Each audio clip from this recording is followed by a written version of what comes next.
Start more US based e learning platform. మీరు కూడా slot book చేసుకోవాలంటే ఈ నెంబర్కి కాల్ చేయండి. హాయ్ హలో నమస్తే, వెల్కమ్ టు సుమన్ టీవీ. ప్రస్తుతం మనతో ఉన్నారు student success coach, competitive exam specialist, Limca record holder in memory doctor CS Veppa garu. సార్తో మాట్లాడదాం. నమస్తే సార్. నమస్తే మేడం. సార్, ఇప్పుడు చూసుకుంటే చాలా మందికి చిన్న చిన్న విషయాలు కూడా మర్చిపోతూ ఉంటారు. పిల్లలే కాదు, పెద్దవాళ్ళు కూడా అంతే. ఏదైనా పని చెప్పామంటే ఆ ఒక పని మీదే కాన్సన్ట్రేషన్ ఉంటుంది. మనం బిఫోర్ వీడియోలో మాట్లాడుకున్నాం ఫోకస్, కాన్సన్ట్రేషన్ అని. ఇది అన్ని విషయాల్లో కూడా యూజ్ అవుతూ ఉంటుంది. ప్రతిదాన్ని మర్చిపోవడం, చిన్న వయసులోనే జ్ఞాపక శక్తి కోల్పోవడం అనేది కూడా జరుగుతూ ఉంటుంది. పిల్లలైతే ఇంక మరీ దారుణం అనుకోండి. ఒక పని చెప్పామంటే ఆ పనే చేస్తారు. షాప్కి వెళ్ళి ఏదైనా ఐటమ్స్ చెప్పామంటే 4 ఐటమ్స్ చెప్తే ఖచ్చితంగా 2 మర్చిపోతారు. అయ్యో మమ్మీ నేను మర్చిపోయాను అంట. పిల్లలే కాదు, పెద్దవాళ్ళు కూడా అంతే ఉన్నారు. ఏదైనా ఐటమ్ చెప్పినా, ఏదైనా పని చేసినా అది వాళ్ళకు కూడా తెలియదు అనమాట, ఆ మర్చిపోవడం అనేది. ఎందుకు ఇలా జరుగుతూ ఉంటుంది అంటారు?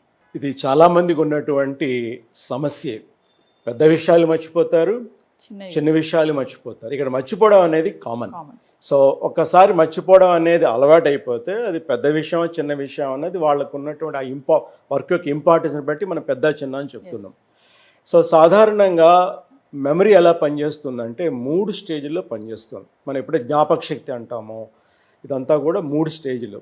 ఇప్పుడు మనకి ఒక విషయం గుర్తుంది అంటే కనుక మొదట అది మనం చదివామనుకున్నాం, ఓ పుస్తకంలో చదివాం. ఆ చదివినప్పుడు మన కళ్ళు పనిచేసాయి. ఆ తర్వాత ఇన్ఫర్మేషన్ బ్రెయిన్కి వెళ్ళింది, అక్కడ స్టోర్ అయింది. ఆ తర్వాత మనకి కావాల్సిన వచ్చినప్పుడు దాన్ని మనం రికాల్ చేసాం, జ్ఞప్తికి తెచ్చుకోవడం. అంటే మనం ఇన్ఫర్మేషన్ని తీసుకోవడం, దాన్ని రికార్డింగ్ అంటాం. బ్రెయిన్లో స్టోర్ చేస్తే దాన్ని స్టోరింగ్ అంటాం. రికలెక్ట్ చేసుకుని దాన్ని రికాల్ అంటాం, సింపుల్ భాషలో. రైట్? ఇలా మూడిట్లో మనం చూసుకుంటే చాలామందికి ఉన్నటువంటి సమస్య రికాల్. ఎప్పుడైతే రికాల్ సరిగ్గా లేదో వాళ్ళు నేను మర్చిపోతున్నాను అనుకుంటారు. కానీ అది ఎలా కన్ఫర్మ్ చేస్తాం మనం? అది స్టోర్ అయిందా లేదా? కన్ఫర్మ్ చేయకుండా చేయలేం మనం. మన స్టోర్ అయింది ఎప్పుడు తెలుస్తుందో మనం రికాల్ చేసుకుంటే మనకి స్టోర్ అయిందని అనుకుంటాం. కానీ అస్సలు ప్రాబ్లం ఎక్కడొస్తుందంటే రికార్డింగ్లో వస్తుంది. మనం ఒక విషయాన్ని నేర్చుకున్నప్పుడు కళ్ళతో నేర్చుకుంటాం, చెవులతో నేర్చుకుంటాం, అలాగే మిగిలిన మన మొత్తం జ్ఞానేంద్రియాలు, పంచ జ్ఞానేంద్రియాలతో ఇన్ఫర్మేషన్ అనేది బ్రెయిన్కి వెళ్తుంది. చాలామందికి తెలియని విషయం ఏంటంటే కంప్యూటర్ హార్డ్ డిస్క్ ఎలా ఉందో మన బ్రెయిన్ కూడా అలాగే ఉంటుంది అని అనుకుంటారు. కానీ అది కరెక్ట్ కాదు. హార్డ్ డిస్క్లో ఒక ఫైల్ తీసుకెళ్ళి మనం పడేస్తే సంవత్సరాల కొద్దీ అలాగే ఉంటుంది. ఎప్పుడు కాంటే అప్పుడు మన ఫైల్ మళ్ళీ తెచ్చుకోవచ్చు, రిట్రీవ్ చేసుకోవచ్చు. కానీ బ్రెయిన్లో అలా ఉండదు.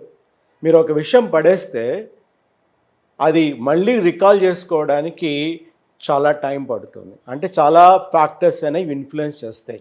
ఆ ఫ్యాక్టర్స్ చాలామందికి తెలియదు. నేను చదివేశాను కదా, గుర్తుంటుంది కదా అని అనుకుంటారు. కానీ బ్రెయిన్ అలా పనిచేయదు. స్టోరింగ్ వరకు వస్తే కనుక బ్రెయిన్కి చాలా ఎనార్మస్ స్టోరేజ్ ఉంది. ఒక రీసెర్చ్లో ఏం కనుక్కున్నారంటే 300 సంవత్సరాల పాటు ఎవరైనా వ్యక్తి యూట్యూబ్లో ఉండేటువంటి వీడియోస్ అన్నీ చూస్తే కనుక ఆ మొత్తం ప్రతి ఫ్రేమ్ కూడా గుర్తుపెట్టుకునేంత కెపాసిటీ మన బ్రెయిన్కి ఉంది. కాబట్టి ఎప్పుడు కూడా బ్రెయిన్ మెమరీ ఫుల్ అనే కాన్సెప్ట్ లేనేలేదు. మనం దాన్ని వాడుకోవట్లేదు అంతే.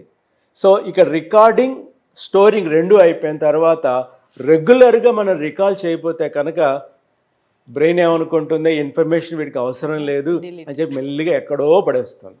సో దాన్ని రిట్రీవ్ చేయడానికి చాలా టైం అనేది పడుతుంది.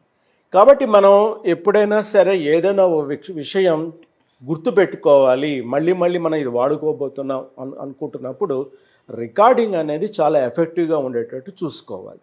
అలాగే రెగ్యులర్ రివిజన్స్ కనుక చేయగలిగితే ఆ విషయాన్ని ఎప్పుడు కూడా మర్చిపోరు. మరి చిన్న చిన్న విషయాలు ఎందుకు మర్చిపోతారు? ఇందాక మీరు అన్నట్టు షాప్కి వెళ్ళినప్పుడు మర్చిపోతారు, ఎగ్జామ్కి వెళ్తున్నప్పుడు చదువుతారు. మన పిల్లవాడు చదివాడని మనకు కూడా తెలుసు, కానీ ఎగ్జామ్లో ప్రశ్న వస్తే రాయలేకపోతాడు, అప్పుడు మర్చిపోయానమ్మా అని అంటాడు. సో ఇదంతా ఎందుకు జరుగుతుందంటే వాళ్ళు దాన్ని రికలెక్ట్ చేసుకోవడం అనేది ప్రాక్టీస్ చేయలేం. ఎప్పుడైతే చదువుతూ వెళ్ళిపోతూ బట్ రికలెక్షన్కి రికాల్కి కనుక టైం ఇవ్వలేదనుకోండి, అప్పుడు వాళ్ళకి రికలెక్షన్ అనేది టైంకి రాదు. ఎగ్జామ్ హాల్ నుంచి ఇంటికి వచ్చిన తర్వాత గుర్తొస్తుంది, కానీ దానివల్ల మనకి ఉపయోగం లేదు.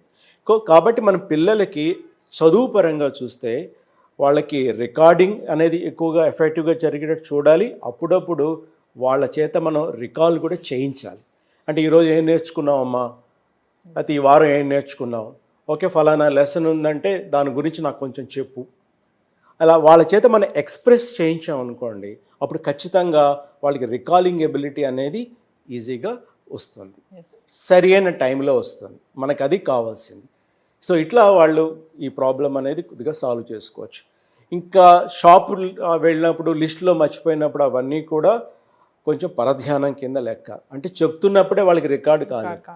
సో దానికి మార్గం ఏంటంటే థింగ్స్ టు బుక్ అని ఓ పేపర్ మీద ఏమేమి తెచ్చుకోవాలో రాసుకుంటే కనుక సరిపోతుంది.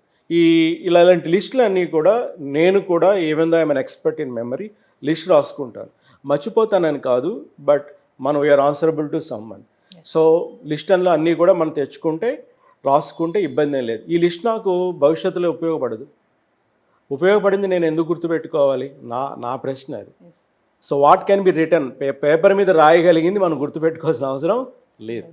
సో నాకు సబ్జెక్టుకి సంబంధించిన విషయాలని నేను గుర్తుపెట్టుకుంటా, బట్ ఒక షాపింగ్ లిస్ట్ మాత్రం పేపర్ మీద రాసుకోవడం అనేది ఉత్తమం. ఇట్లా ఒక్కొక్క ప్రాబ్లమ్కి ఒక్కొక్క స్ట్రాటజీతో మనం వెళితే ఈ ప్రాబ్లం అనేది హ్యాపీగా సాల్వ్ చేసుకోవచ్చు. సార్ పిల్లల్ని చూసుకుంటే ఇప్పుడు ఇందాక అన్నారు కదా ఎగ్జామ్స్కి అనేసి బాగా ప్రిపేర్ అవుతారు, అక్కడికి వెళ్ళాక వాళ్ళకి కొంచెం గుర్తొస్తుంది, సడన్గా మర్చిపోతారు. అది ఎంత రీకాల్, మీరు అన్నట్టుగా రికార్డ్ చేసిందే ఎంత రీకాల్ చేసినా కూడా అది గుర్తురాదు వాళ్ళకి. ఇది పిల్లలకే కాదు చాలామందికి అరే గుర్తొచ్చింది అంటారు, అరే మర్చిపోయినా మళ్ళీ వస్తుంది, మళ్ళీ రావట్లేదు, అక్కడ దాకా వచ్చింది అయిపోయింది అంటారు చాలా సందర్భాల్లో. ఈ మనకు కూడా జరిగినటువంటి సిచ్యువేషన్స్ ఇవన్నీ. అలా నాలుగు మీద ఉంది అంటారు కానీ బయటికి రాదు. అరే వస్తుందండి నాకు కళ్ళక్క కడుతుంది కానీ గుర్తు రావట్లేదు, అలా ఎందుకు జరుగుతుంది అంటారు? ఇదంతా కూడా వాళ్ళకి రికాలింగ్ అనేది ప్రాక్టీస్ చేయలేదు. ఇప్పుడు ఎగ్జామ్ హాల్లో కాకుండా మామూలుగా చదువుతున్నప్పుడు లాస్ట్ వీక్ ఏం నేర్చుకున్నాం అనేది మనం రికాల్ కనుక చేయడం, బ్రెయిన్ కూడా అలవాటు చేయాలి ఇది రికాల్ చేయడం అనేది. అలాగే చిన్న చిన్న ఎక్సర్సైజెస్ అనమాట. మన బిల్డింగ్లో ఎవరెవరు ఉంటారు, ఈ ఫ్లోర్లో ఎవరు ఉన్నారు, ఫస్ట్ ఫ్లోర్లో ఎవరు ఉన్నారు, సెకండ్ ఫ్లోర్లో ఎవరు ఉన్నారు, ఇలా చిన్న ప్రాక్టీస్. అలాగే హిస్టరీ టెక్స్ట్ బుక్ ఉంటే హిస్టరీ టెక్స్ట్లో అసలు ఏమేమి లెసన్స్ ఉన్నాయి, మొత్తం 21 చాప్టర్లు ఉన్నాయి, 21 లెసన్స్ ఉన్నాయి, ఏ లెసన్ దేనికి సంబంధించింది, 1-2 సెంటెన్స్లు ఇలా చేసుకుంటూ పోతే వాళ్ళకి రికాలింగ్ అనేది చాలా ఈజీగా అవుతుంది. ఇంకా పర్టికులర్ మ్యాథమెటిక్స్లో అయితే కొంతమందికి ఫార్ములా తెలుసు, అక్కడ ఎదురుగుండా ప్రశ్న ఉంటుంది, కానీ ఆ ప్రశ్నకి ఈ ఫార్ములా వాడాలన్న ఐడియా రాదు. ఇది కూడా రికాలింగ్ ఒక ప్రాబ్లమే. ఎందుకంటే వాళ్ళు ఇలా ఎప్పుడూ కూడా బట్టి వేశారు తప్ప దాన్ని అప్లై చేయడం అనేది నేర్చుకోలేదు. సో ఇలా ఒక్కొక్క సబ్జెక్ట్లో ఉన్న ఒక్కొక్క ప్రాబ్లంకి డెఫినెట్గా మనం సొల్యూషన్ అనేది ఇవ్వచ్చు. కొంతమందికి మ్యాప్ పాయింటింగ్ ప్రాబ్లం అవుతుంది, కొంతమందికి కెమికల్ ఈక్వేషన్ ప్రాబ్లం అవుతుంది. మనకి స్టూడెంట్స్లో కూడా బేసిక్గా 3 రకాల స్టూడెంట్స్ ఉంటారు. అంటే నేర్చుకునేటప్పుడు మనం వాళ్ళని 3 రకాల క్లాసిఫై చేయొచ్చు. Audio learners, video learners, kinesthetic learners అని. ఇది ఒక కాన్సెప్ట్. ఆడియో లెర్నర్స్ అంటే కనుక వాళ్ళు చెవుల ద్వారా విని ఎక్కువగా నేర్చుకుంటారు. వీడియో లెర్నర్స్ అయితే కనుక వాళ్ళు చూసి నేర్చుకుంటారు. కైనెస్థెటిక్ లెర్నర్స్ అయితే కనుక వాళ్ళు పుస్తకాల నుంచి కాపీ చేసుకుని చూస్తారు. ఇట్లా మనకి ఇది ఒక క్లాసిఫికేషన్ అనేది ఉంది. సో ప్రతి వాళ్ళు కూడా వాళ్ళు ఏ కేటగిరీ చెందుతారో చూసుకుని అటువంటి ప్రిపరేషన్ కనుక చేయగలిగితే డెఫినెట్గా తక్కువ సమయంలో వాళ్ళు ఎక్కువ నేర్చుకోగలుగుతారు. అప్పుడు ఈ రికాలింగ్ ప్రాబ్లం అనేది ఉండదు. అలాగే మాక్ టెస్ట్లు అనేవి ఖచ్చితంగా రాయాలి. ఎప్పుడైతే మాక్ టెస్ట్ రాయరో వాళ్ళకి రియల్ ఎగ్జామినేషన్లో టెన్షన్ అనేది అందరికీ ఉంటుంది. ఆ టెన్షన్లో వాళ్ళు గుర్తు పెట్టుకున్నది కూడా ఆ టైంలో గుర్తు తెచ్చుకోలేకపోతారు. తద్వారా వాళ్ళు మార్కులు అనేది ఎక్కువ తెచ్చుకోలేరు. సో ఫైనల్గా చూసుకుంటే రికార్డ్ చేయాలి, దాన్ని రీకాల్ చేసుకోవాలి ఖచ్చితంగా. రికార్డింగ్ అంటే నేనేది మామూలుగా మొబైల్ ఫోన్తో అలా అని కాదు, వాళ్ళు నేర్చుకునేటప్పుడే కాన్సన్ట్రేట్ అంటే కాన్షియస్గా నేర్చుకోవాలి. వింటున్నారు అనుకోండి, క్లాస్ రూమ్లో టీచర్ ఏం చెప్తున్నారు అనేది కాన్షియస్గా వినాలి. బోర్డు మీద రాసిందేంటో నోట్స్లో రాసుకోవాలి. ఇట్లా వాళ్ళు ఉంటే డెఫినెట్గా రికాలింగ్ అనేది ఇబ్బంది ఉండదు. అది అయిపోయిన తర్వాత మీకు ఒక విషయం చెప్తాను. మామూలుగా ఎవరైనా సరే ఒక మెమరీ కొత్తగా నేర్చుకునే విషయం 24 గంటల్లోనే దాదాపు 80% మర్చిపోతారు. అంటే ఈరోజు పిల్లలు స్కూల్కి వెళ్ళారు, రేపు ఇదే టైంకి వాళ్ళకి 80% ఈరోజు నేర్చుకున్నది బ్రెయిన్లోకి వెళ్ళిపోతుంది. అది సహజం. సో మర్చిపోవడం అనేది బ్రెయిన్కి చాలా సహజమైనటువంటి లక్షణం. అలా కాకుండా నాకు గుర్తుండాలంటే కనుక మనం రివిజన్ చేయాలి. ఆ రివిజన్ కనుక సిస్టమేటిక్గా చేయగలిగితే ఖచ్చితంగా వాళ్ళకి సక్సెస్ అనేది వస్తుంది. మర్చిపోవడం అంటూ ఉండదు. మనం ఎన్ని సినిమాలు చూస్తాము, ఆ సినిమా పేరు చెప్పంగానే స్టోరీ గుర్తొస్తుంది, ఆ హీరో హీరోయిన్ గుర్తొస్తారు, ఏ థియేటర్లో చూసాము, ఎప్పుడు చూసాము, ఏ షో చూసాము, ఇవన్నీ గుర్తొస్తాయి. అవన్నీ గుర్తున్నాయంటే ఏదో ఒక ప్రాసెస్ అనేది బ్రెయిన్లో వాటిని పట్టి ఉంచుతుంది కదా. అలాగే మన చదువుకు కూడా వాటిని అప్లై చేయవచ్చు. It is very easy. వాళ్ళకి ప్రొసీజర్ తెలియదు అంతే. Thank you sir. Thank you very much. ఈ వీడియోలో ఇచ్చినటువంటి టిప్స్, టెక్నిక్స్ మీకు చాలా ఉపయోగపడుతున్నాయి కదా. వీటిని మీరు అప్లై చేయండి, మీకు ఖచ్చితంగా సక్సెస్ వస్తుంది.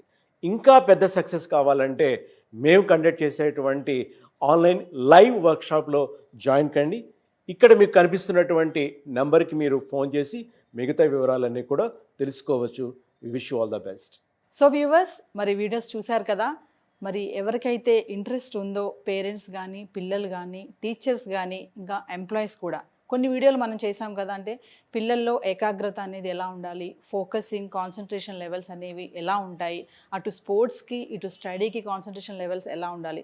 కొంతమంది పిల్లలు నలుగురిలో కలవలేకపోతున్నారు, అలాంటి పిల్లలు కూడా మా ఇంట్లో కూడా ఉన్నారు అనుకునే పేరెంట్స్ ఉంటారు కొంతమంది. ఇక కాన్సన్ట్రేషన్ లెవెల్స్ అనేవి ఎలా ఉండాలి అని టీచర్స్ కూడా కొన్ని సలహాలు చెప్పారు కదా సార్. మరి ఇలాంటివన్నీ కూడా వెపా గారు కొన్ని ఆన్లైన్ క్లాసెస్ కూడా చేయడం జరుగుతుంది. ఎవరైనా ఇంట్రెస్ట్ ఉన్న వాళ్ళు అప్రోచ్ అవ్వాలి అనుకుంటే కింద కనిపిస్తున్నటువంటి నెంబర్స్కి కాల్ చేయండి. వెపా గారి టీం మీకు అందుబాటులో ఉంటారు. కాల్స్ చేసి మిగతా విషయాలన్నీ కూడా తెలుసుకోండి. ఆన్లైన్ క్లాసెస్ అనేవి కూడా మేము స్టార్ట్ చేయడం జరుగుతుంది. ఈ వీడియోస్ చూసి ఎవరికైనా ఇంట్రెస్ట్ ఉంటే కనుక నెంబర్కి కాల్ చేయండి. వెపా గారి టీం మీకు అందుబాటులో ఉంటుంది. సుమన్ టీవీలో మీ పర్సనల్ అండ్ బిజినెస్ ప్రమోషన్స్ కోసం కింది నెంబర్కి కాంటాక్ట్ చేయండి.